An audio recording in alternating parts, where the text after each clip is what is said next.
Hey guys, welcome back everybody. Hope you all are doing great. Today in this video we are going to understand campus area network CAN, how to implement and configure campus area network. But before starting the configuration, let me make you understand what is CAN, what is campus area network.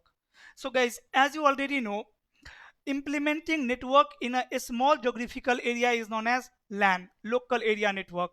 Like implementing network in a building is known as LAN. And connecting multiple buildings together or connecting multiple LAN together is known as CAN, campus area network. So you can see this scenario, like I have building A.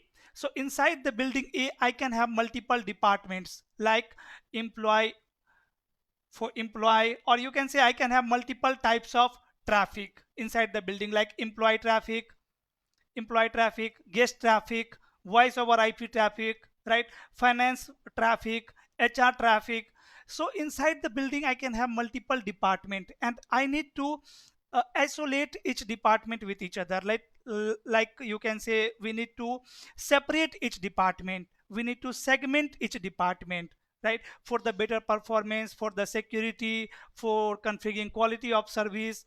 Let's say for voice over IP, I want to configure quality of service. So first you have to isolate, right? First you have to separate voice over IP traffic inside the building, right?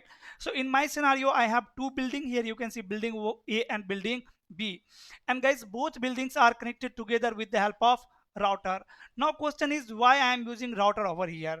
So as you know, inside the building, we can have different types of traffic, multiple departments are there, and this router is responsible for intercommunication, right? This router is responsible for internal communication, like how all departments are going to communicate with each other, because first you have separated each department, right, and now you are going to make communication possible between all departments. So router is responsible to make communication possible between different departments inside the building. And guys, second use of router here is to connect both building, right, to connect two LAN together. So router is responsible for internal routing as well as for connecting building together, or in other words, what you can say, router is responsible for communication between different departments and communication between different building. Then guys, here you can see I have some distribution layer switches as well as some access layer switches, or you can consider these switches as access layer switches as well as these switches as access layer, means these all are access layer switches. Then why I have four number of or multiple switches inside building A? This can be your question, right, Praful? Why you are not connecting directly access layer switch to router? Why you are using this switch and this switch here? So guys, these switches, distribution layer switch 1 and distribution layer switch 2, these two switches are responsible for managing VLANs, right? Like as you have multiple department here inside the building, how you have separated each department with the help of VLAN. And guys, these devices are responsible to manage VLANs. So what you can say, these devices are responsible to manage departments, right? VLAN traffics. Like I have two distribution layer switch here, right? So I can distribute the traffic, right? I can distribute the traffic. If you have only one access distribution layer switch here, then guys, you have only one path to reach router, right? So here, if you want to distribute the traffic between multiple departments, you can't, right? So distribution layer switches are responsible for managing VLAN traffic, right, or for managing multiple departments, right, for distributing the traffic, for load balancing between multiple departments. So to achieve load balancing between multiple departments, to distribute the traffic, we have what, two distribution layer switch, distribution layer switch 1 and distribution layer switch 2 here. Then guys, access layer. Why I have access layer switches? Access layer switches are responsible to connect end devices like computers, server. If you have one voice over IP server in your network, So how you can connect that server to the network with the help of access layer switch. So here access layer switch is responsible to connect end devices. Distribution layer switches are responsible to distribute internal traffic, and my router is responsible to perform internal routing, and as well as it is responsible to connect multiple building together. And we have same design in building 2 also, right? So as we have two LAN here, LAN 1 and LAN 2, LAN 1 and LAN 2, and both LANs are connected together with the help of router. So guys, at each building we have one router. Again, you can ask question that Praful, why you have placed one router at each building? Why not there is only single router who is connecting both distribution layer switches, or you can connect like this? So yes, this is also one option. But guys, here see, same router, one router is responsible for internal routing of two building, right? This router is responsible for internal routing to both building. And like this, if you have 5 number of building, then guys, this router is responsible for providing routing inside 5 building. Like maybe in each building we have 10 number of departments, so total 50 number of departments, right? If you have 5 building, so a single router is going to manage 50 departments, then performance can be low. So for the better performance, I have one router at each building, right? And guys, in my scenario, I have 2 building. In your scenario, you can have more than 2 building. Let's say 5 building, 6 building, 7 building, 10 number of building, right? And you can connect them together. Now, which type of cable I will use here? So guys, see first this type of this cable. To connect your PC and access layer switch, you will use Ethernet cable, right? And guys, in the Ethernet, as you know, we have two types of cable, straight through and crossover. So these two are different type of device. So you tell me which type of cable I will use here in the comment section. Then guys, between access layer switch and distribution layer switch, again Ethernet cable, right? Here you can use optical fiber if distance is more than 100 meter. If distance is not more than 100 meter, then again you can use Ethernet cable here, because Ethernet is cheaper as compared to fiber cable. But guys, between building, like between building 1 and building 2, or building A and building B, definitely there is some distance more than 100 meter. So here you will use optical fiber. So this is optical cable, and apart except this, rest all are Ethernet cable.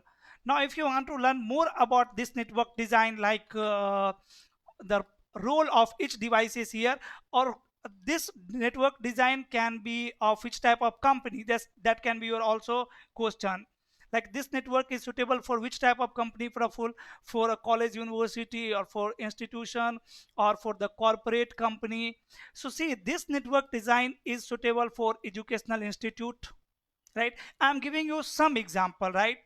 Guys, this network is suitable for many companies, many businesses, more than 100 businesses, right? So most of the companies are using this type of design, right? And definitely you will insert firewall as well. If you want to even insert firewall between building 1 and building 2 for better security, you can add one firewall here. But generally, while connecting this network to the internet, let's say router 2, I'm going to connect router 2 to the internet, right? So here I will place firewall. Generally we are placing firewall between edge router and ISP. And here also, let's suppose I have one internet connection. So later I will add internet as well on router number 1 as well as on router number 2. Fine. Now guys, let me discuss companies type. Like this network is suitable for which type of company. So see, educational institution, corporate office. Educational institution means university with multiple buildings and department. As I told you, inside the building we have multiple departments. Then it is suitable for corporate offices as well, like large corporate with different departments, like finance department, HR department, IT department. Then government agencies, multiple departments with a specific security and traffic requirement. After that, this is suitable for healthcare, let's say for hospital, right? For large hospital, a small hospital. So everywhere you can use this network design, right? Definitely some improvement is required, so we will discuss about the improvement later. Now just assume that this is a network of a company. Which company? XYZ company. Let's suppose this is a network of XYZ corporate, right? Corporate office, right? Or guys, this can be one branch office of a large enterprise company. This network can be a branch office of a large enterprise company. Let's say Cisco have multiple branches across the globe. So let's suppose Cisco have opened a new branch in Delhi, Delhi or in the Ahmedabad, right? And this network, this is the network design of that new branch, right?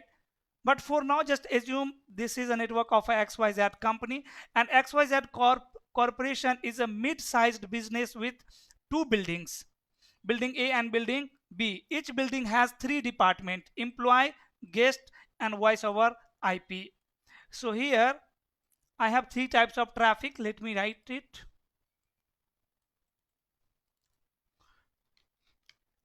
I have three types of traffic here.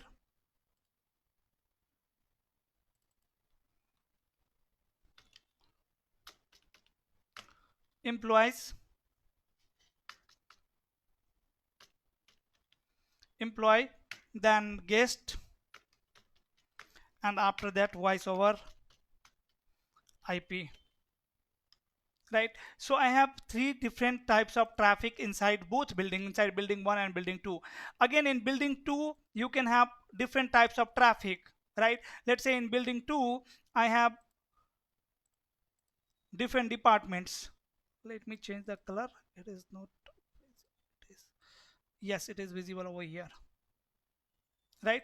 And guys, for building 2, let's say we have different department. Like in building 2 we have HR team, IT team, and let's say admin team, right?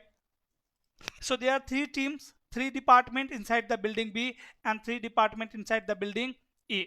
And how we are going to separate it, don't worry, we are going to discuss it, guys, with the help of VLAN. And now see, company needs to manage and secure network, ensuring seamless communication between different departments and building. So all departments should be able to communicate with each other, right? So that's why you have router at each building for the internal routing, and network should be secure. So you need to configure security as well, right? Now guys, what is the requirement? Network requirement: segmentation. For different department we need to segment the network, right? So segmentation, this is very important terms while designing a network or while implementing a network. So employee traffic, like segmentation means what? Like employee traffic should be isolated from guest traffic, right? See, for the security, how important it is, right? So my employees traffic should be isolated from the guest traffic and voice over IP traffic to enhance security and manage bandwidth, right?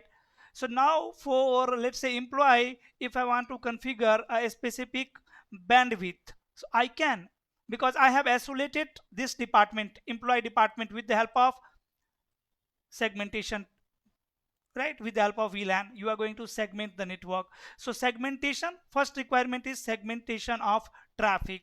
So employee traffic should be isolated from the guest traffic and voice over IP traffic to enhance security and manage bandwidth. Then the second benefit of segmentation: guest traffic should have limited access of internet.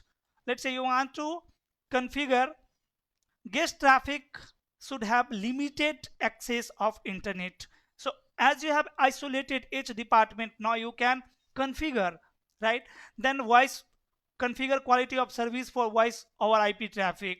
So as you know, voice over IP is sensitive traffic, so we need to configure QS, right? We need to prioritize voice traffic over data traffic.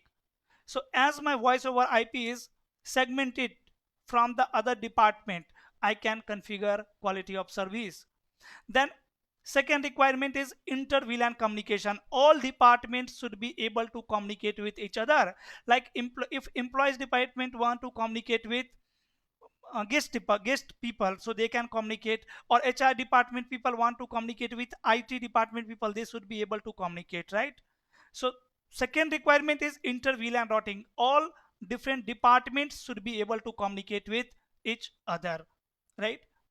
all departments should be able to communicate with each other. And then all buildings should be able to communicate with each other as well. Like HR department should be able to communicate with employees as well, right? Guest as well, and voice over IP as well, right? In the same way, IT department users should be able to communicate with these all.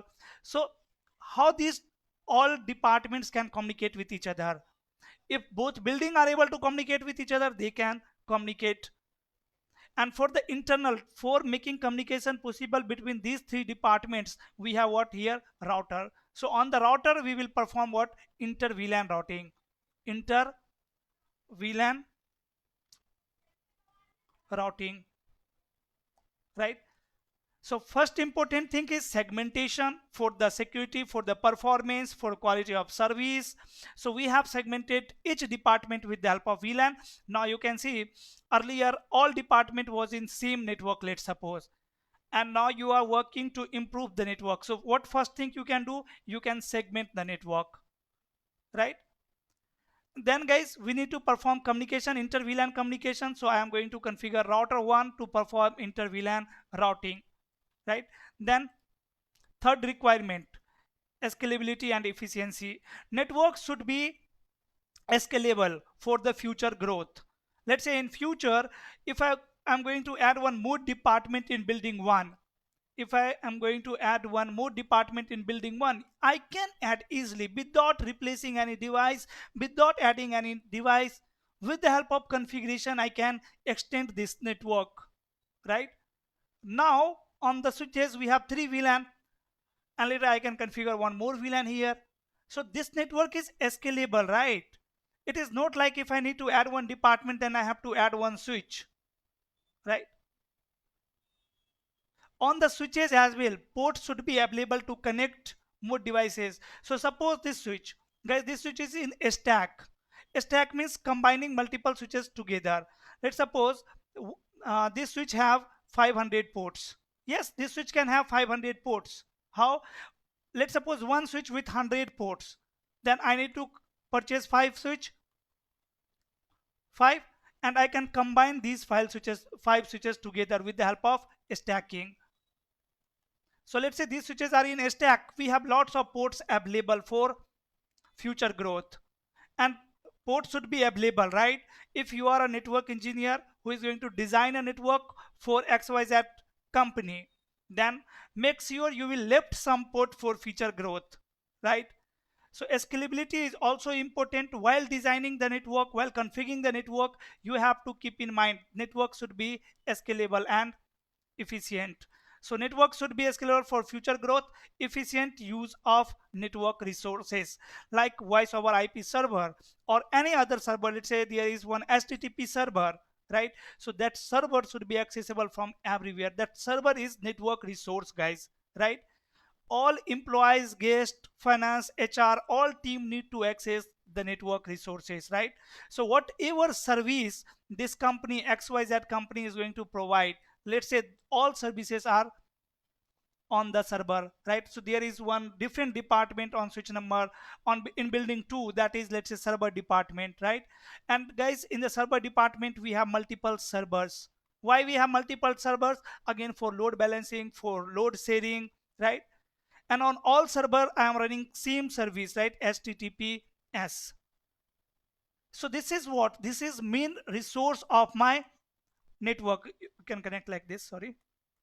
This is resource of my company. So this resource should be accessible from everywhere. This resource should be available every time.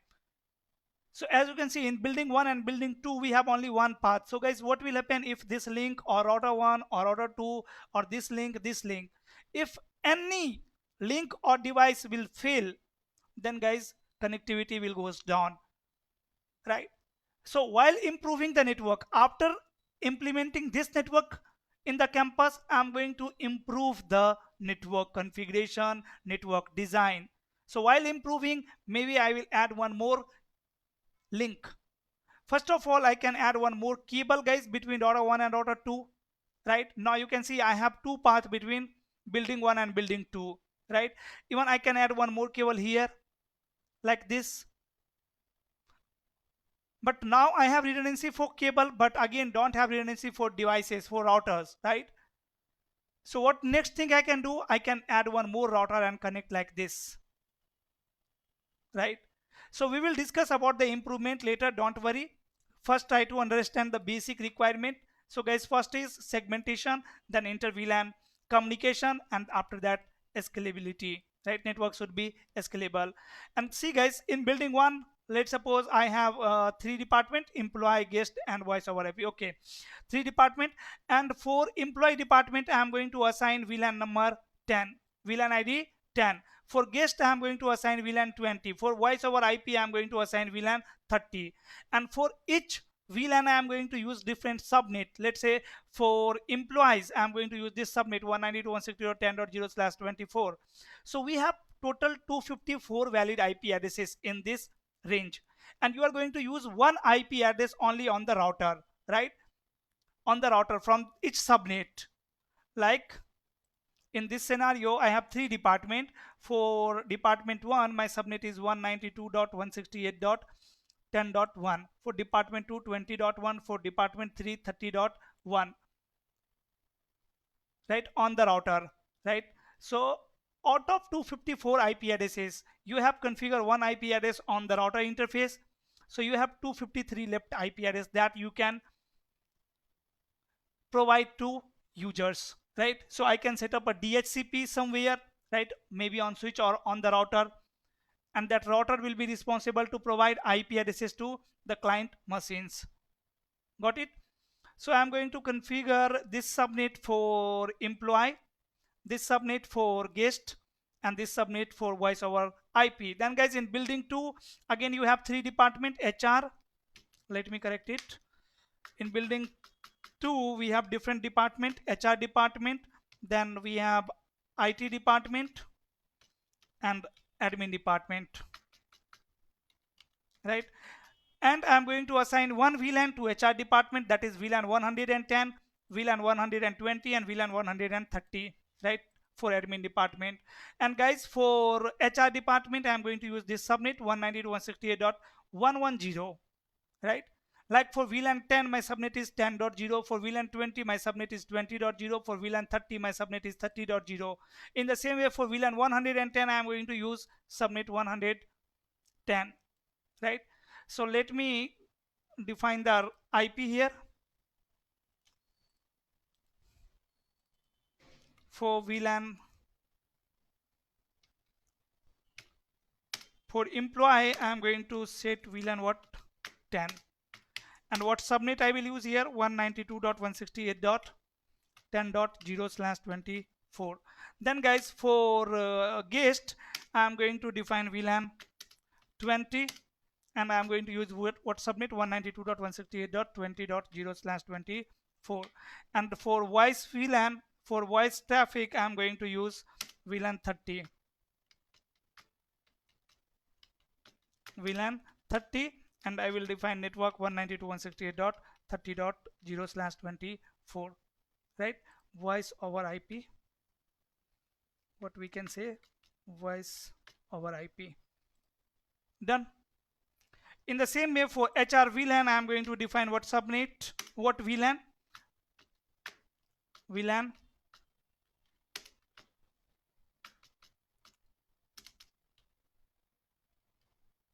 VLAN 1010, and what subnet 192.168.110.0/24. For IT department I am going to use VLAN 120, and what subnet I will define here 192.168.120/24. For admin department I am going to define VLAN 130, and what subnet 192.168.130.0/24. Done. Now why we are using VLAN? Hope it is important, clear to you guys. Like improved security, VLAN provide a way to separate sensitive employee traffic from less secure guest traffic. Like the guest traffic is not secure, right? Employee traffic and voice over IP traffic is secure, right? Then for traffic management, VLAN reduce the size of broadcast domain, improve network performance. So if your broadcast domain is small, then performance is going to be high, right? If broadcast domain is large, let's say 10,000 users are in one broadcast domain, then guys performance is going to be very down, right? Then for the simplified administration, it is going to be very easy for network engineer to troubleshoot it. So easier to manage and troubleshoot network segment individually. Let's say if a PC is not able to communicate with HR people, right? PC from employee is not able to communicate with HR department.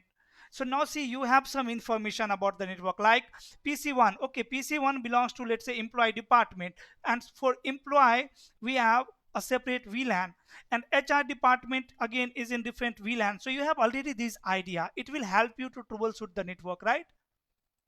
So that's why guys VLAN is very important. After that, why inter-vlan routing? So that different departments user can communicate with each other. So you can see communication between VLANs. Inter-vlan routing allows devices on different VLAN to communicate. For instance, employee may need to access voice over IP server. Yes, employee may need to access voice over IP server or a specific guest service. Like on the server, on one server there are some services, right guys? HTTP service. So all other departments should be able to access that service. So that's why inter-vlan is required, and centralized routing. So using router or layer 3 switch, you can use either router or layer 3 switch to perform inter-vlan routing, but I am going to use router today, right? So router and layer 3 switch to handle traffic between VLANs, ensure efficient and centralized routing policies. After that, R1 and R2 provide inter-vlan routing and connect the two buildings. Like you can see in the network, router 1 and router 2, both router are responsible to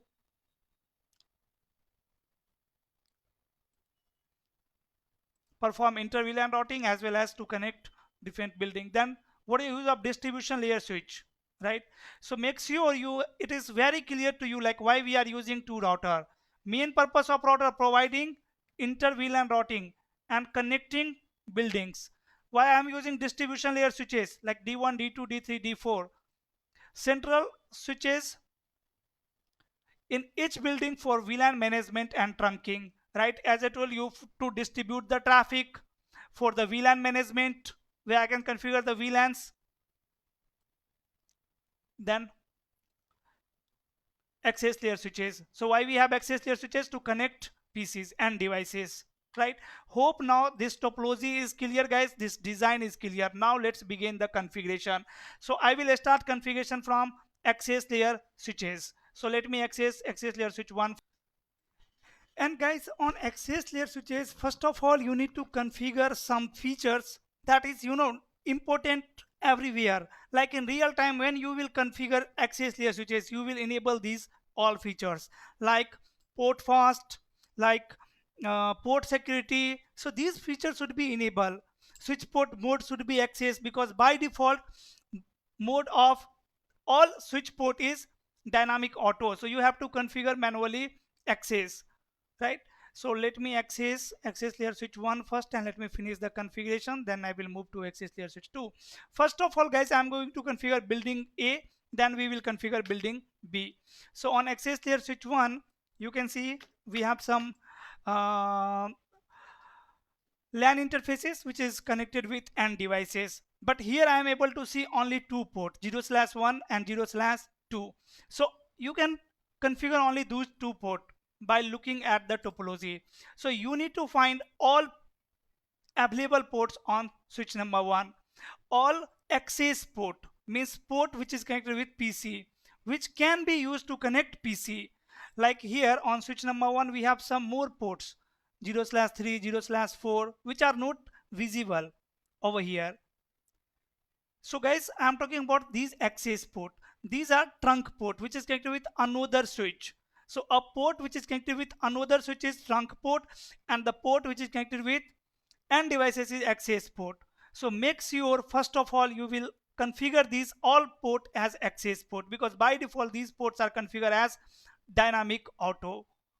By default these ports are configured as dynamic auto. So you need to find how many interfaces, how many access ports are there, and on all access port I am going to change the mode. So command I can run is show interface status. This command will show me all available interfaces here. So see, I have 0/0, 0/1, 0/2 and 0/3. I have only 4 available ports on this switch. But guys, in real time you will have lots of ports. Maybe you will have 500 number of ports, right? And all switches will be in a stack. Like here, maybe your port will start from 1/0/1, then it will go till 1/0/48. After that again your port will start from 2/0/1, then it will go to till 2/0/48, right? Then again your port is starting from 3/0/1 to 3/0/48, right? So like this you can have multiple ports. So you need to select all ports together and you need to run command switch port mode access. So here in my scenario I have only 2 access port here, so I'm going to say interface range E0/1 to 2. And like this, if I have more ports guys, I can use comma and then I can say E1/1 to 3 5 48 24, like that.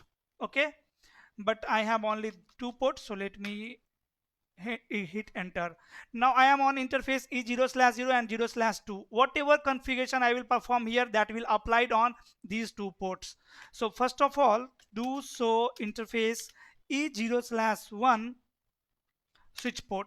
See the default configuration by operating system. So in the operating system, administrative mode is dynamic auto. So here you need to run command guys, switch port mode access, right? On all access port this command should be enabled.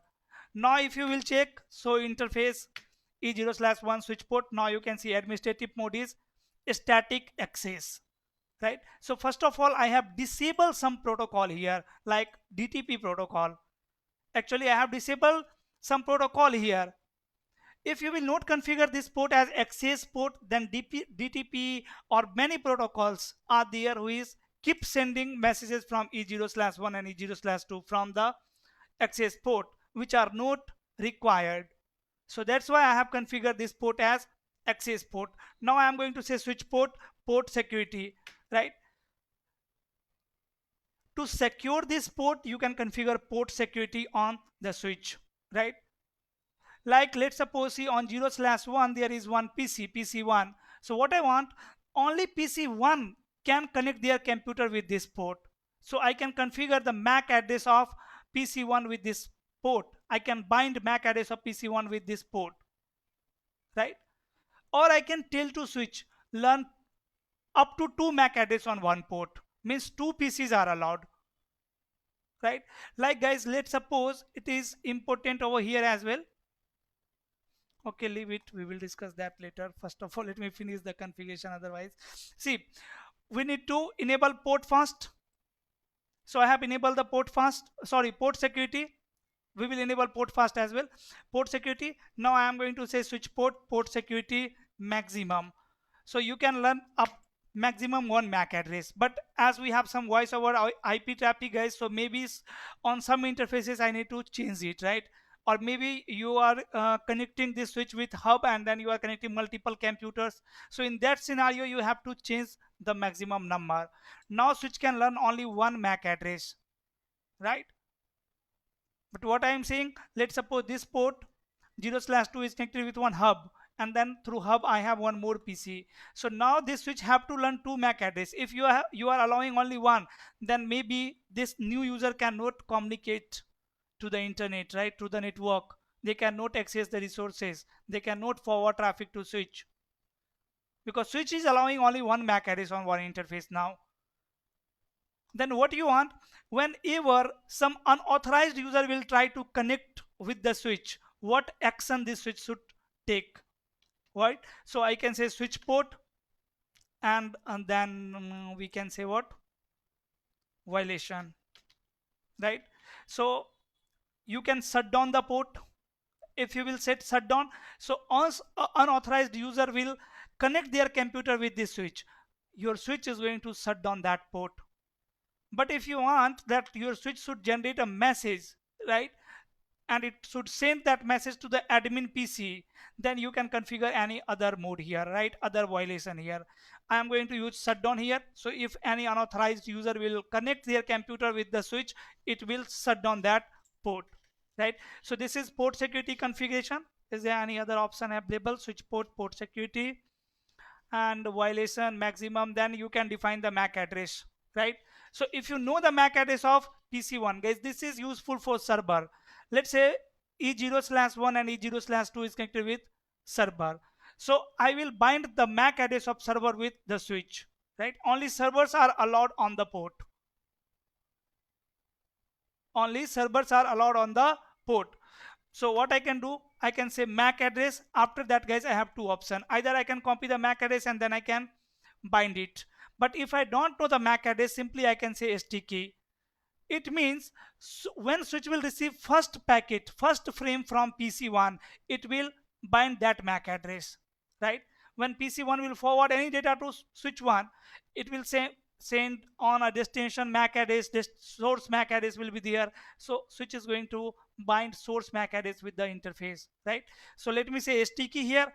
But for, as I told you, if you have server in the real time, so you will copy the MAC address of server. After that, you will bind that MAC address. Later on, we will see the configuration. Don't worry, right? So I have port security configuration is done. Now I need to run one more command here, port fast. I need to run one more command here, interface range 122, a spanning tree, then port fast. This command will take this port in forwarding state quickly. Guys, as you know, by default STP is running on switches, right? And STP takes 30 minutes to come in forwarding state from the blocking state, right? So whenever a port will come up, it cannot forward traffic till 30 seconds. And to avoid this, what you can do, you can configure port fast. So once you will enable port fast on the port, on the edge port, switch will put that port in forwarding state immediately, right? So now I have configured access ports, right? Basic configuration on access ports. We'll see many more configurations as well. Like on these ports, see, voice over IP traffic is not allowed. So I need to allow voice over IP traffic as well. So what I can do, I can say switch port access, switch port voice VLAN, voice VLAN, and voice VLAN is 30. So VLAN 30 is not in the database, so that's why this switch is creating VLAN 30. Done. Now I have configured voice over IP traffic as well on access ports. Now save the configuration, right? On the access port configuration is done. Now I need to configure trunk link as well here, interface range E0/021. These two ports are connected with another switch. So these two ports should be what? Trunk port. So let me say switch port mode trunk. And guys, on the trunk link, now all VLANs are allowed. First of all, you have to configure encapsulation protocol. Like if switch 1 is going to forward some traffic of VLAN 10 from the trunk link, because trunk link is the part of all VLAN. Guys, access port, see, there are two types of switch port. If I will talk about switch port means port of switch. There are two types of switch port, access port and trunk port. I have configured these port as access port. And guys, always keep in mind, access port carry traffic of single VLAN, right? So I am going very slowly and very deeply so that you can configure or you can design, implement a network in a campus, right? You can configure by yourself. So access port is going to carry traffic of single VLAN. So either I can configure this port in VLAN 10 or in VLAN 20 or in VLAN 30 because I have 3 VLAN in building 1. So if I have put this port in VLAN 10, let's say VLAN 10, so now this port can carry traffic of VLAN 10 only, right? It will not forward any traffic of VLAN 20 from this port, even not broadcast message. If switch have one broadcast message for VLAN 20, so it will forward this broadcast message from those port which are member of VLAN 20 only, right? But trunk port is the port which carry traffic of all VLAN. So why I am configuring this port as trunk port? Because see, switch is going to forward traffic of multiple VLANs to distribution layer switch 1, right? From this port, right? So this port should be part of all VLAN. So between the switches, we are going to send traffic of multiple VLAN. That's why we will configure this port as trunk port. And whenever you are configuring trunk port, that means switch is going to forward traffic of all VLAN from there, right? Then how switch 1 will get to know that this traffic belongs to VLAN 10 or VLAN 20 or VLAN 30? Let's say PC1, which is part of VLAN 10, is generating one traffic for internet, right? So this traffic belongs to VLAN 10, it will forward to PC1, switch 1 will forward it to distribution layer switch 1, right? To distribution layer switch 1 with the help of trunk port. Now how distribution layer switch will came to know that this traffic belongs to VLAN 10, right? Or maybe this is trunk port. It will forward traffic to distribution layers. Distribution layer switch 1 will forward it to distribution layer switch 2, then to 4 if it is pinking to 4. If it is for internet, distribution layer will forward it to router, right? So distribution layer switch have to check this traffic belongs to which VLAN, and for that, whenever a access layer switch forward traffic on trunk or any distribution layer switch forward traffic from the trunk, it will add one tag number. Like with the traffic, it will add VLAN 10 tag, right? It will add one tag, extra information, which will carry VLAN information, right? After adding add access layer switch 1 will forward it to distribution layer switch 1, right? When distribution layer switch 1 will receive it, this interface is trunk. If this interface is part of VLAN 10, then switch will get to know, okay, this traffic belongs to VLAN 10. But if this interface is trunk, then first it will check this traffic belongs to which VLAN, right? So that information is present in tag field. And to add the tag on switch, you have to configure a protocol, and that protocol is ISL and .1q. So nowadays we are not using ISL, we are using .1q. Say switch port trunk encapsulation protocol .1q. If you will put question mark here, you can see you have 3 options. Either you can configure .1q, ISL, and negotiate. Means it will negotiate from the neighbor device. So here I am going to say what .1q. Now you don't need to configure it on distribution layer switch 1, because distribution layer switch 1 will automatically negotiate encapsulation protocol, because by default encapsulation protocol is negotiation, right? Now I can say switch port mode trunk, right? So this command will put this interface in trunk. Done. Now here you can verify so interface trunk. So interface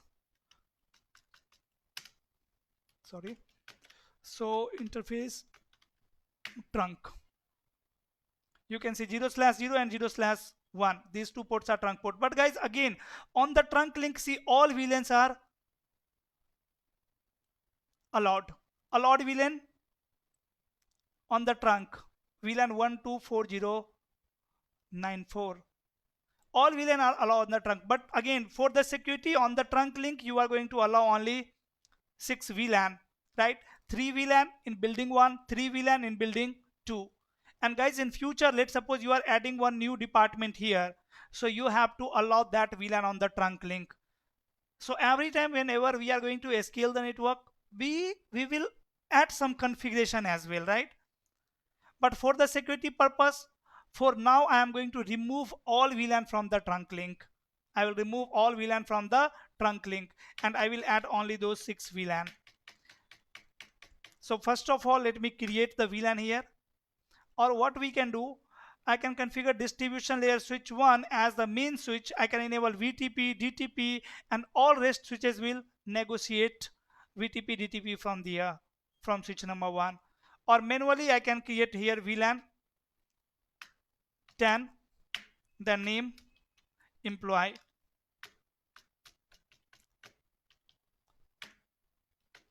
then VLAN 20, name VLAN 20 guest, exit VLAN 30, can say name VLAN 30 is voice over IP, right? Do so history, and I can paste this configuration on all switches.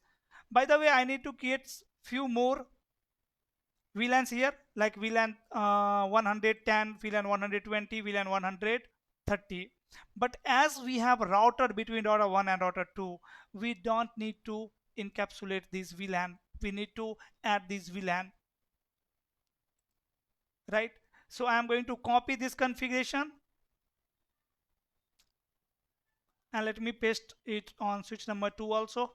This is same VLAN configuration is required on switch 2 also. So let me paste it. Done. I'm going to paste it on distribution layer switch 1 also.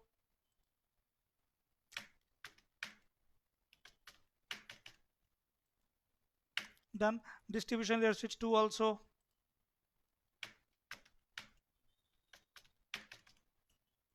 So I have created VLAN on all switches. Now guys, let me take you to access layer switch again. So I have configured the VLAN, I have configured the trunk link, right? Now I am going to save the configuration, and the host name is already switch 1, right? Now let me take you to access layer switch 2. On access layer switch 2, I have created the VLAN, but I didn't configure access port. So interface range is 0/1 to 2. Switch port mode access. Switch port security. Switch port security violation shutdown. Switch port security maximum 1. Then switch port security MAC address ST done. Then guys, a spanning tree port fast is I've enabled the port fast. Exit host name switch 2. Interface range E 0/0 and 0/3. Sorry, on the access layer switch 1, which ports are trunk port? So interface trunk 0/0 and 0/1. No, 0/3 is the trunk port on switch number 3. Let me correct it. First of all, on 0/1 interface E 0/1. Switch port mode access. Switch port security. Switch port security violation shutdown. Switch port security maximum 1, and switch port security MAC address ST. Done. Then interface E 0/3 switch port trunk encapsulation .1q and switch port mode trunk. Now configuration is correct. Let me save the configuration and let me move to access layer switch. Now interface range is 0/0 and 0/3. What happened? Interface range is 0/0 comma and Ethernet 0/ okay.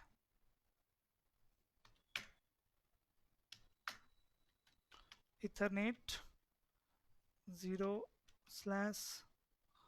3. Done.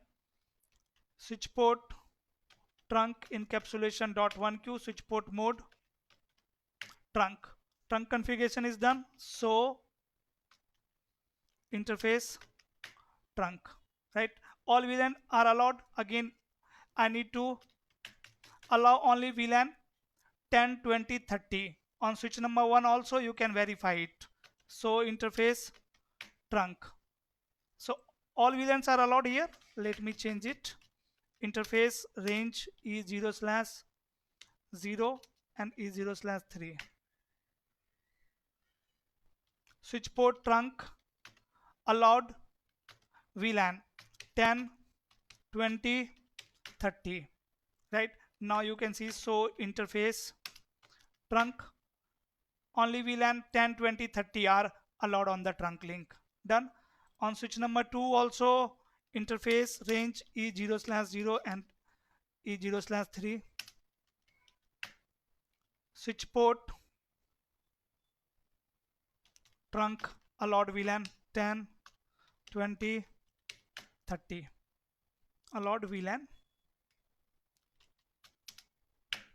Done. Let me save the configuration. Done, guys. So access layer configuration is done. Now let me configure distribution layer switch 1 very quickly. Let me take you to distribution layer switch, and on the distribution layer switch I am going to configure only trunk link, right? Interface range E0/0 to 3 and then E0/3 to E1/0, right? Interface range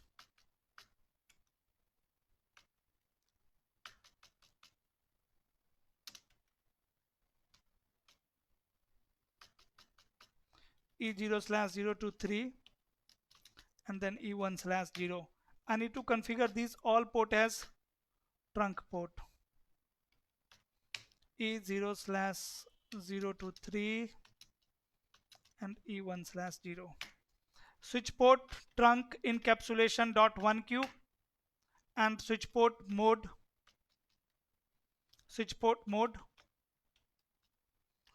trunk. I've configured this interface as all interfaces as trunk. Now let me save the configuration, and so interface trunk. You can see these all interfaces are configured as trunk. Now guys, on the trunk link all VLANs are allowed, but I need to allow only 3 VLAN. So, and one more VLAN, that is management VLAN, right? So we will talk about the management VLAN later. Just to access the devices, we need to configure one IP address on all devices, right? Control, oh my god, sorry. Till then, let me configure distribution layer switch 2. On distribution layer switch 2 also interface range E0/0 to 3 and E1/0. No, only 0/0 to 3 and 1/0. Fine. Here I have one more interface on switch number 1. We'll check it. Here I can say switch port trunk encapsulation dot 1q and switch port mode trunk, and switch port trunk allowed VLAN 10, 20, 30. Allowed VLAN. Done. So interface trunk. Done, guys. Now see, between distribution layer switch 1 and distribution layer 2 switch 2, I have two link. So either I can configure this link as layer 3 or layer 2, but as now router 1 is responsible for internal routing, I am going to combine these two ports and I am going to form Etherchannel, right? Etherchannel for better bandwidth between distribution layer switch 1 and distribution layer switch 2, right? So let me do one thing. Let me take you to distribution layer switch 1, and on the distribution layer switch 1, let me set the host name first. Host name D switch 1. Then interface range, and see guys, these two port 0/3 and let me check the port 0/2. 0/2 and 0/3. These two ports are connected with distribution switch 2. So say interface range is 0/2 to 3, and here I am going to say channel group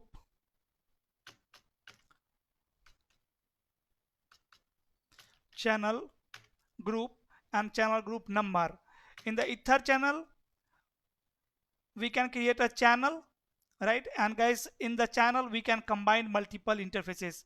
So ether channel is nothing but a technology used to combine multiple physical link into a single logical link. The issue over here is by default a spanning tree protocol is running, guys, and that protocol is blocking alternate path, backup path, like on any switch on distribution on access layer switch 1, let's say. So a spanning tree, so you can see these two ports are designated port,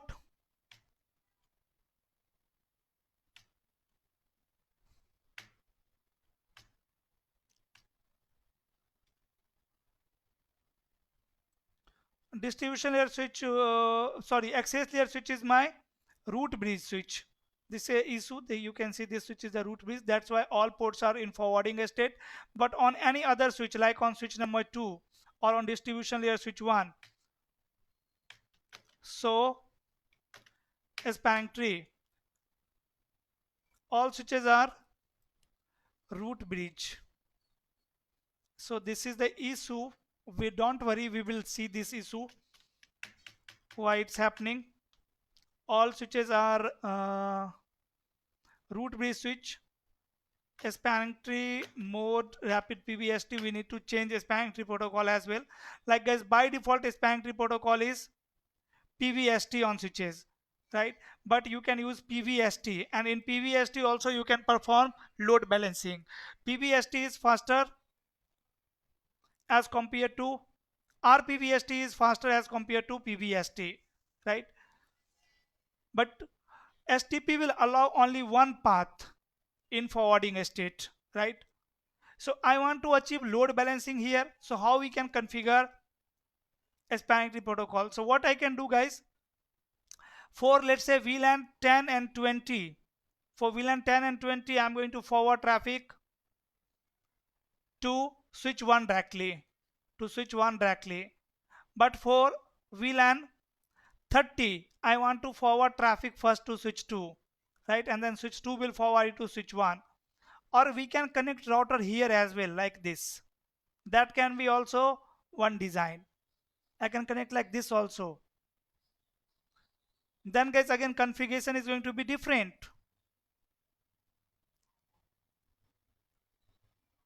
right? So I can configure distribution layer switch 1 as a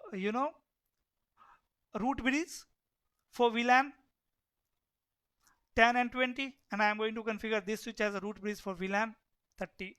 So what I can do, I can say a spanning tree, and guys, by default if you want to verify a spanning tree protocol, here simply you can run command so a spanning tree summary. So you can see by default a spanning tree is running, and which protocol is running? PBST, right? But I am going to configure here RSTP. Now again go to distribution layer switch 1 and say a spanning tree priority, a spanning tree for VLAN 10 and 20, then priority. I'm going to configure lower priority over here and see the range of priority, right? So let me configure 4096 here, right? Priority for these two VLAN. So this switch will become root bridge for these two VLAN, guys. Now let me take you to distribution layer switch 2. Here also I'm going to change a spanning tree type, a spanning tree mode rapid PBST, and a spanning tree for VLAN 30 priority 4096. Done. Now let me save the configuration, and guys here, so a spanning tree,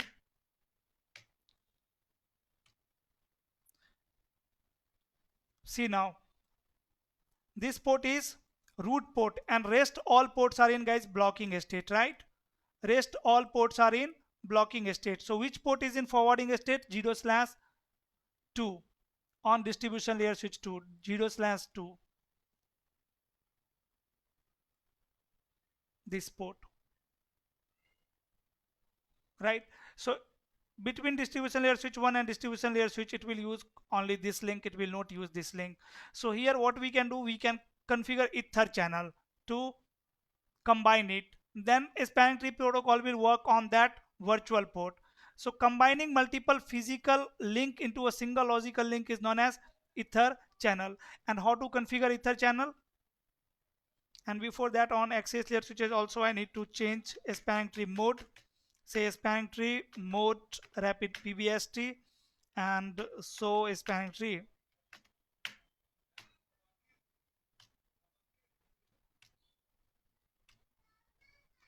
See, 0/3 is the root port, and where is 0/1? 0/1 is designated port DP, right? So here switch is going to forward traffic from 0/0.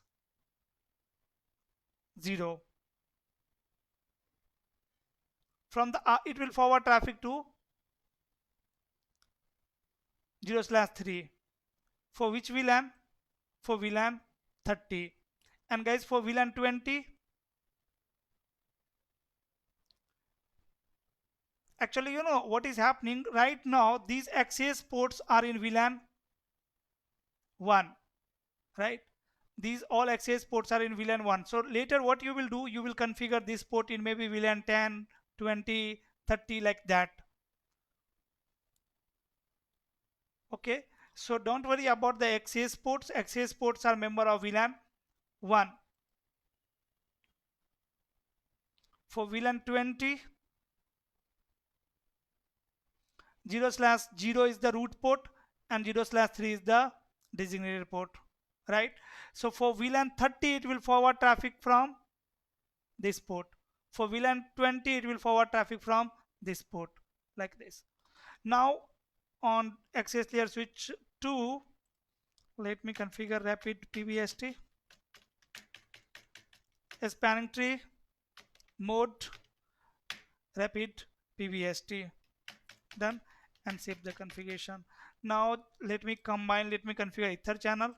On distribution layer switch 1, I'm going to say interface range is 0/2 to 3, and channel group number is, let's say, 10, and then mode. Either I can use any protocol, or I can combine it manually, that is manual method. Again, we have two methods to implement Etherchannel, manual and dynamic. In dynamic we have two protocol, PAGP and LAGP, and in manual you can use on mode, right? So this time you have to configure on mode manually both side. So let me take you to distribution layer switch 2 now.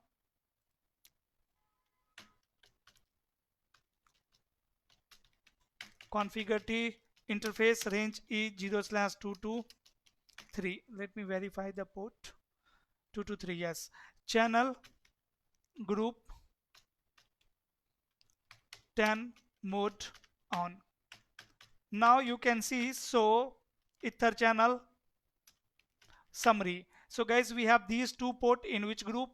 In group number 10, and a status is up, right? And now a spanning tree protocol will work on this port channel, not on the physical port. So interface trunk. Now you can see this port is also trunk, P10. P10 is your port channel, virtual port. And see, all VLANs are allowed on that port also, VLAN 10, 20 and 30. Fine. Now let me save the configuration. Configuration of distribution layer is done. Configuration of access layer switches is done. Let me save the configuration of this device also. Then now let me access router R1. And guys, on R1, as you know, R1 is responsible for communication between departments. So here we are going to configure inter-vlan routing, right?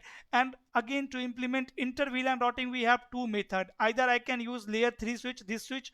On this switch, simply I can create virtual S interface, that is SVI interface, right? Switched virtual interface. And on that virtual interface I will assign IP address, and that IP address will be default gateway for end users. Or on the router, what I can do, with the help of this physical port, I can create 3 logical port, and I will define one port for VLAN 10, one port for VLAN 20, and one port for VLAN 30. So I am going to do same thing. This process is called router on stick. So now I have access of router. Let me run enable command config t, then host name. Host name is R1. And guys, on the physical interface F0/0, I only need to run no such command, because by default router interface is down. No such, that exit, nothing else. Now I am going to create virtual interface for each VLAN. So I have 3 departments, so I am going to create 3 virtual interface here, right? 0/0.10 for VLAN 10, let's say, or you can use .1, any number. .10 for VLAN 10. Here I am going to say encapsulation protocol. So guys, what encapsulation, trunk encapsulation protocol I am running on distribution layer switch 1, .1q. So encapsulation protocol should be match. So here also you need to configure .1q, and after that for which VLAN? So for VLAN 10, right? So this interface is for VLAN 10. So router 1 is going to receive VLAN 10 traffic on this port, on this interface. Got it? Now IP address. So guys, subnet for VLAN 10 is 192.168.10.0/24. So I am going to use, let's say, last IP address from the subnet, 10.192.168.10.254, 255.255.255.0. So last IP address is the gateway IP address. Then interface F0/0.20, right? Here I am going to define encapsulation protocol .1q for VLAN 20, and IP address 192.168.20.254. Last IP address from the second subnet, from the guest subnet, right? Exit. Then I need to create one more virtual interface 0/0.30, right, for voice over IP. So here I am going to say encapsulation.1q for VLAN 30, and say IP address 192.168.30.254, 255.255.255.0. And now guys, on the router I am going to enable DHCP so that my client machines can get IP address. So I need to create 3 pool for DHCP. So say IP DHCP pool, IP DHCP pool, and then pool name. Pool name is, let's say, employee, right? I'm going to create one pool for employee. So for employee, what will be the default gateway IP address? Router interface IP address, which is 192.168.10.254. And network, it will provide IP address from which network? 192.168.10.0. Subnet mask 255.255.255.0. What DNS server IP? Let's say 8.8.8.8. Then I need to create one pool for guest. So say IP DHCP pool guest, and default router 192.168.20.254, and network 192.168.20.0. Subnet mask 255.255.255.0. DNS server IP 8.8.8.8. Exit. Then IP DHCP pool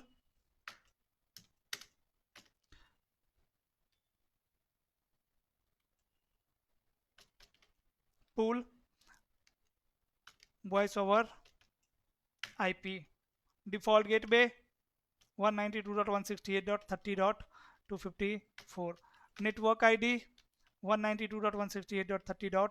Subnet mask 255.255.255.0. DNS server 8.8.8.8. Now let me save the configuration, and let me check PCs are able to get IP address from DHCP. Let me access PC1. Guys, can PC1 get IP address from DHCP server? No. The reason is, no. The reason is this PC is part of VLAN 1 right now, because by default all access port belongs to VLAN 1. So this PC belongs to VLAN 1. So when PC1 will forward message to switch 1, switch will receive it on this interface. This interface is part of VLAN 1. Will switch 1 forward it from this port or this port, guys? No, because these are trunk port, and on the trunk port only VLAN 10, 20 and 30 traffics are allowed. So either you can configure this port in VLAN 10, 20, 30. So let me do one thing. Let me configure this port in VLAN 10, and after that I will try to get IP from Dhcp. Switch 1 interface config T,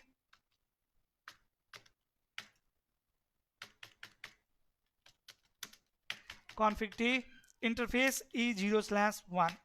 Say switch port access VLAN, let's say 20, right? So this PC1 should get IP address from second subnet, right? From 20.0/24. So let me take you to PC1, and now I am going to say IP Dhcp, and this time I am expecting this PC will get IP address from Dhcp server, and you can see, guys, DORA process is working.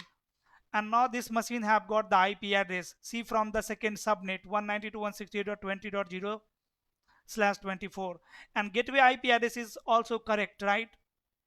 The IP address of router. Now I can verify, am I able to ping router gateway 192.168.20.254? So yes, you can see I am able to ping my gateway IP address, right? In the same way, guys, now you need to configure PCs or end devices in VLAN, in the appropriate VLAN. Like let's suppose PC2 is in VLAN to 10. So switch port interface E0/2, switch port access VLAN 10. Now PC2 will get IP from first subnet, right? From 10.0. So say IP Dhcp, IP Dhcp. See, DORA process is working, and this machine have got the IP address, correct IP from the correct subnet 10.1/24, and gateway is 10.254. Let me check, am I able to ping gateway 192.168.10.254? Yes, I am able to ping the gateway. Now can PC1 and 2 communicate with each other? Let me check. Ping 192.168.20.1, which is the IP address of PC1. Yes, you can see ping is working, right? Means both PCs are able to communicate with each other. Now, guys, on the access layer switch, you can even find the MAC address of PCs. So MAC address table, right? Or I can say so MAC address table E0/1. So show me the MAC address on E0/1 interface E0/1. So you can see the MAC address of PC1, because on E0/1 which device is connected? PC1. PC1. Now you can add this MAC address with port security, right? You can bind it with the port, and this is entire MAC address table of this switch. So now everything is working here. In the same way, on switch number 2 also I need to configure user in VLAN. So let me access this access layer switch 2 and say interface E0/2, and switch port access VLAN, let's say 30, and interface E0/1. So switch port access VLAN 10, correct?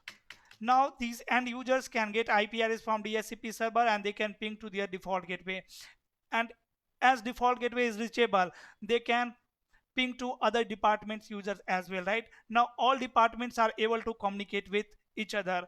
Now, guys, next thing is these users should be also able to communicate with each other, and then these user and these users should be able to communicate with each other. So now let me do one thing. Let me here configure router number 1. I need to configure one more IP address on F0/1 interface. So on router F0/1, I'm going to configure IP interface F0/1, say no set. And guys, see, between router 1 and router 2, I am using which subnet? I'm using 192.168. 12.1.1.0 interface F1/0 no set, and I am running 12 network between router 1 and router 2. So 12.1.1.0/30. So I am going to use .1 on router number 1, .2 on router number 2. So say IP address 12.1.1.1 255.255.255.252. To avoid the wastage of IPv4 address, I am using /30, right? Now let me again save the configuration, do right, and now I am going to configure building 2. So guys, in building 2, I need to create some VLAN here. So first let me access distribution layer switch 3. Here I am going to use protocols to configure VLAN information, trunk, everything. So now config T, host name, D switch 3, and let me say VTP, domain name Cisco. I will only configure domain name on all switches, or you can configure password as well. Then guys, this switch is going to propagate VLAN information. So here I need to create 3 VLAN, VLAN 110, and name to this VLAN HR. Then exit VLAN 120, and name to this VLAN is IT. Exit. Then VLAN 130, and name to this VLAN admin. Correct? Now interface range E 0/0 to 3 and E, that's it. Only 4 interfaces are there, right? So these interfaces should be trunk. So say interface trunk encapsulation dot 1q and switch port mode trunk, right? Or you can say switch port mode dynamic desirable to enable DTP. By default mode is auto, so all these switches are going to negotiate trunk, right? Automatically switch 4 is going to configure a trunk on this port, not on this port, not on this port. Switch 3 is going to configure this port as trunk port. Switch 4 is going to configure this port as trunk port. Means these ports will negotiate trunking, right? And then if you will configure VTP domain name Cisco, then it is going to propagate VLAN information as well, right? Then guys, one more interface should be trunk, like interface E1/0, which is connected with router. Switch port trunk encapsulation dot 1q and switch port mode trunk. Exit and save the configuration. Go to distribution layer switch 4 and check. So VLAN brief. So it have not propagated VLAN information. Interface, sorry, VLAN VTP domain name Cisco. So interface trunk. We don't have any trunk link here.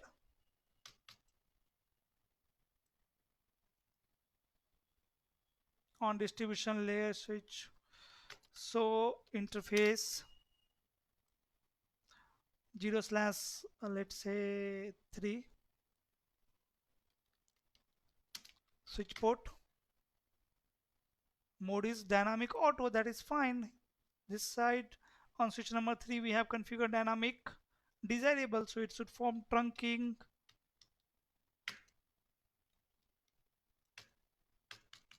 So interface status,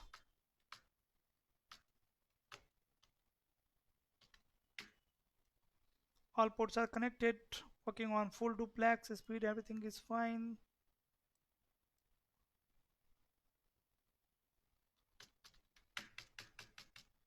Interface range, it should negotiate the trunking, but don't worry. 0/0 is 0/0 to 3.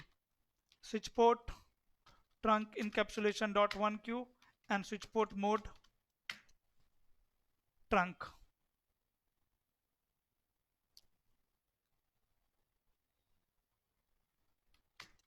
So VLAN brief. Now you can see we have these all VLAN on distribution layer switch 4 also, right?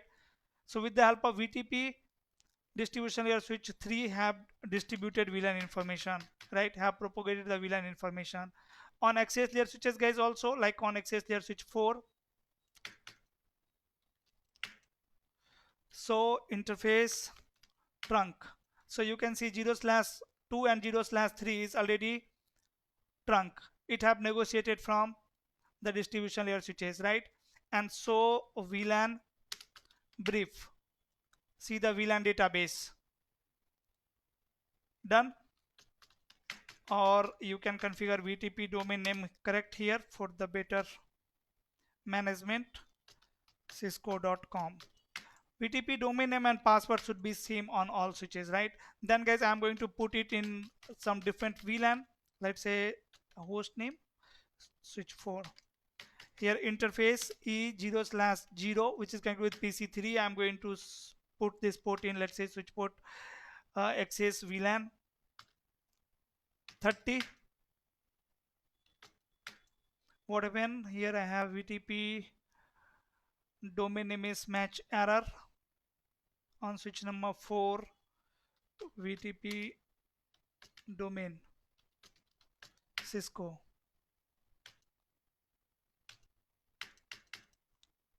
What is the domain name on distribution layer switch 3? Let me check. So VTP status domain name is Cisco. Now I have corrected it, right? Now you will not get this error. After that, interface E0/4 switch port, interface E0/1 and switch port access VLAN, let's say 10. Now these users also need IP addresses. So VLAN brief, this switch have negotiated the VLAN database, yes, done. So VLAN brief, now you can see 0/1 is in VLAN 10 and let me put 0/0 in VLAN 20, let's say switch port access VLAN 20, right? And guys, here also again on the access port you can enable port fast. Let me do it. Interface range E0/0 to 1 and say switch port mode access, switch port security, switch port security violation shutdown, and switch port security maximum 1 and switch port security MAC address SDK. Then a spanning tree port fast. Then now save the configuration. So VLAN brief. Now these two ports can get IP address from DHCP server, but again I have to create DHCP pool first. So either I can enable DHCP on router number 2 or I can configure on router number 1. So let's say as router 1 is my DHCP server, I am going to create pool for these user as well on router number 1, right? So if DHCP belongs to different network, then I need to add one more command, right? We will see that command also, don't worry. Now guys, on this switch access layer switch 3, let me check trunk configuration. So interface trunk, so you can see, right? And on the trunk link guys, VLAN 10, 20, 110, 120 and 130, these all VLANs are allowed. Sorry, I am on switch 3. Yes, so VLAN brief, so we have these all VLAN, but ports are in VLAN 1. So interface interface first of all range E0/0 to 3 and say switch port mode access, switch port mode, switch port port security, switch port security violation shutdown, switch port security maximum 1 and switch port security MAC address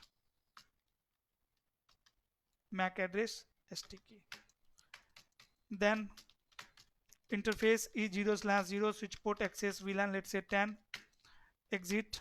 Interface E0/1, let's say switch port access VLAN 20, exit. Now guys, I'm going to configure a router 2 on building B. So let me access router 2, and here again I need to create some virtual interfaces. For 3 department I need to create 3 virtual interface.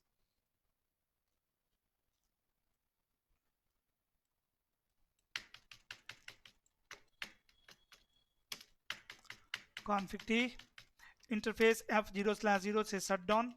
That's it. Interface f0/0.10, encapsulation .1q for VLAN 110, and IP address 192.168.110.254.255.255.255.0.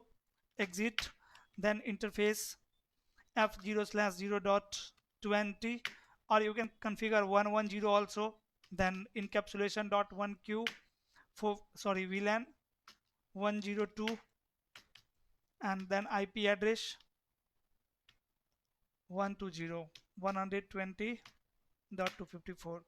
Then interface f0/0.30, encapsulation.1q for VLAN 130, and IP address 192.168.130.254.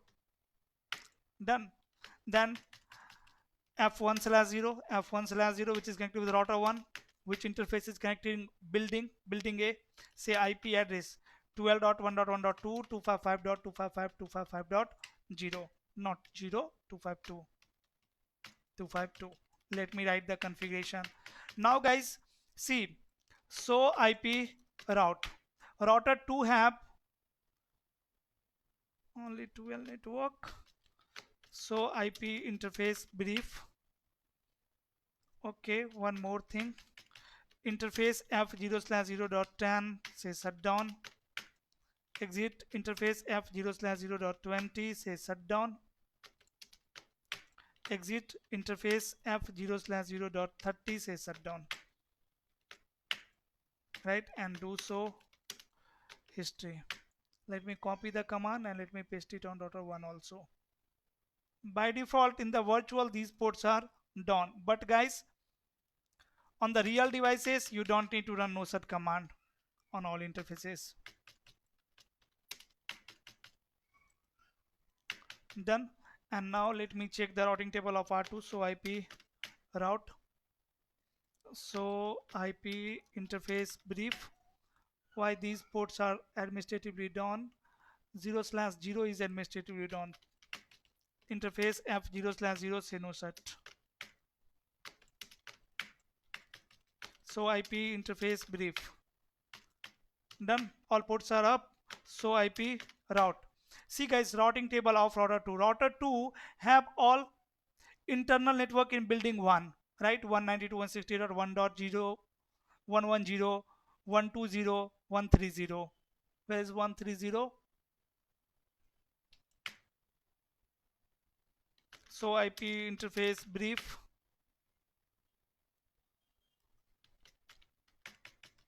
Interface f0/0.30.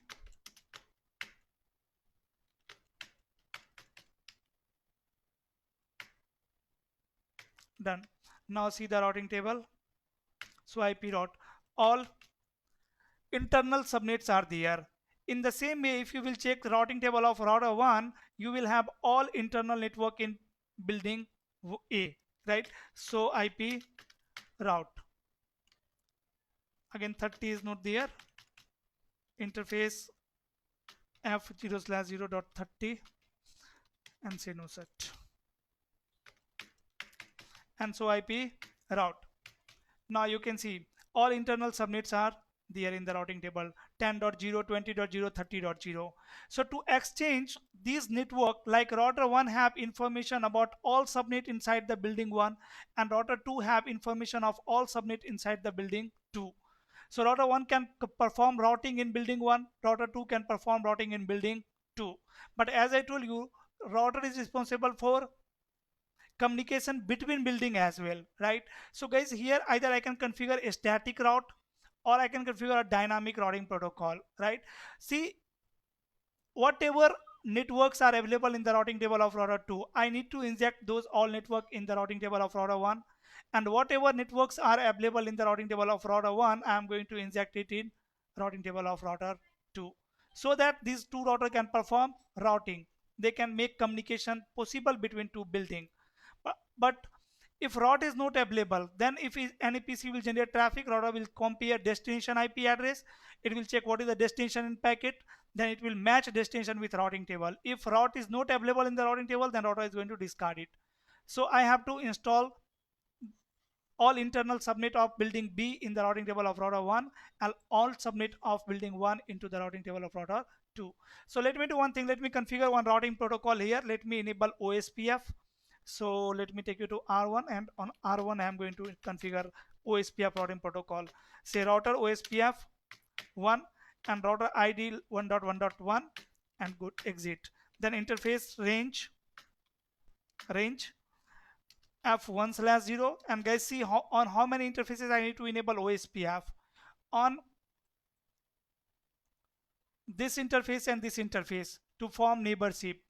After enabling OSPF on f1/0 of router 1 and f1/0 of router 2, it will form OSPF neighborship. Then it need to exchange network information, so we need to enable OSPF on VLAN 10 interface, on VLAN 20 interface, and VLAN 30 interface. In the same way on router 2 also.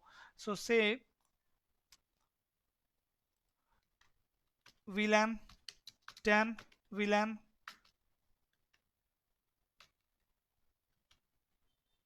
10,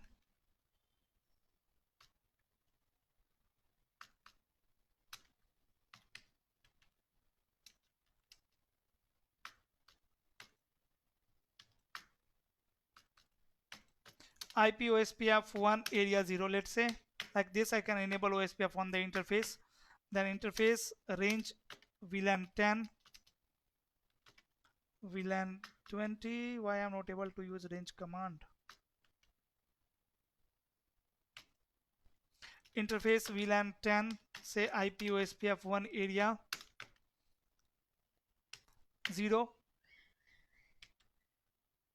Interface VLAN, sorry, interface interface f0/0 dot 10, and let me use the range command. This was the error, sorry. I was thinking that I am configuring it on switch. Then f0/0 dot 20, and again it's not working. 0/0 comma option is not there. No. Okay, say IP OSPF 1 area 0 and then 20, say IP OSPF 1 area 0 and then guys 30, say IP OSPF 1 area 0. Now here you can run command so IP OSPF interface brief to verify OSPF enabled interface. So you can see OSPF is enabled on all interfaces now, and so IP OSPF neighbor. We don't have OSPF neighborship because we didn't enable OSPF on router number 2. So on router number 2 also let me enable OSPF. Where is router 2? Here it is.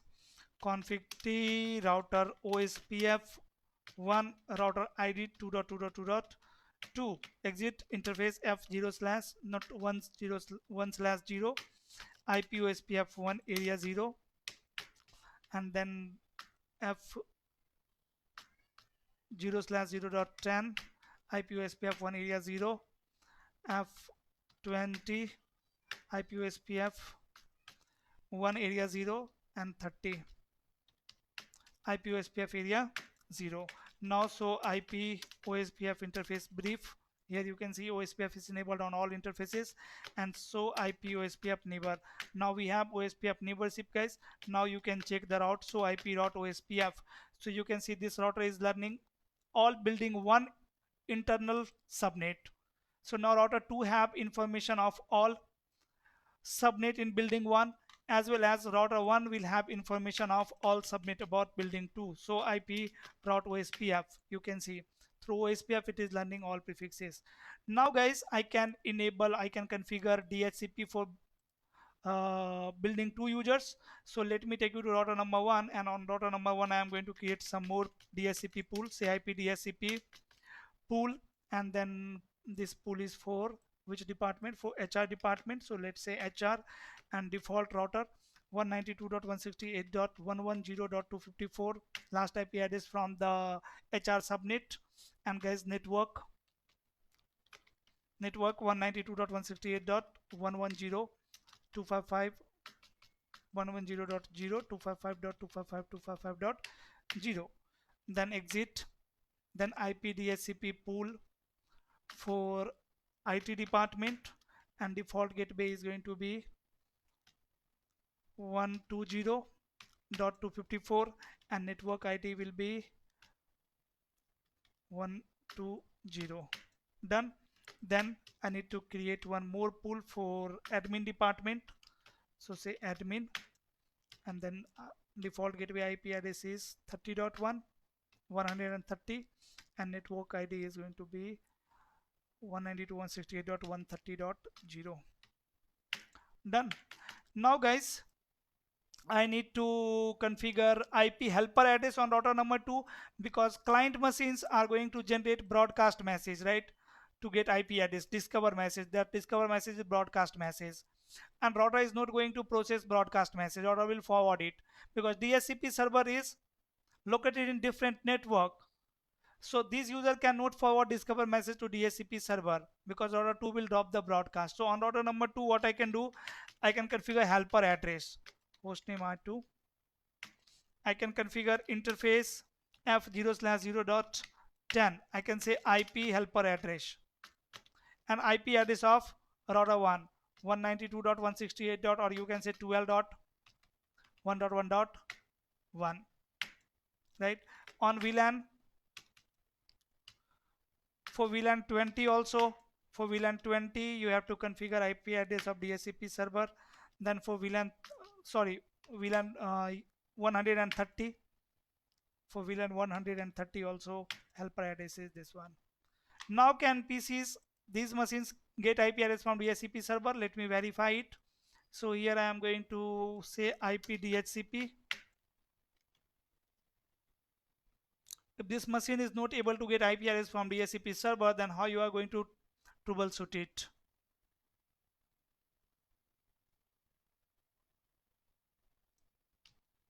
See, this machine is not able to get IP address. Simply for troubleshooting on router, I can first debug DHCP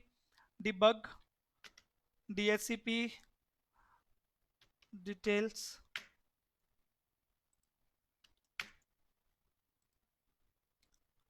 Is this router receiving any traffic?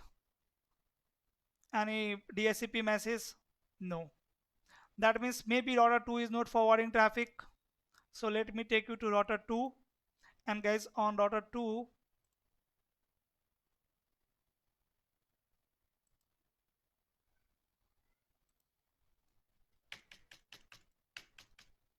ping 12.1.1.1. See, I am able to ping the DHCP server interface f0/0. Let me check, am I able to get IP from here? Interface f0/0, say IP address DHCP.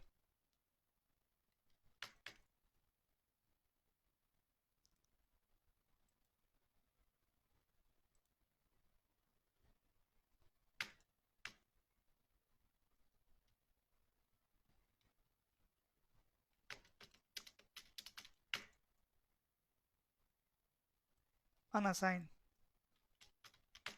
Then DHCP is not working fine on router number 1. So let me do one thing. Let me verify the DHCP configuration, and let me check the video. Oh my god, 1 hour 38 minutes. So what we will do, now tell me guys, how to troubleshoot why these PCs are not able to get IP address from the DHCP server, right? Otherwise I will continue it in any other video, right? We'll make one part 2 of this series, right? Campus area network. That's all for today guys. Tell me why and machines in building 2 and devices in building B are not able to get IP address from the DHCP server. This is your question. I'm waiting for your answer. Let me know in the comment section, and after that we'll discuss in next video. If this video is helpful for you, please type yes in the comment section. It will motivate me to make more videos like this. And guys, if you are new on the channel, then please subscribe this channel. We will meet soon in next video. Till then, stay safe. Bye bye. That's all for today.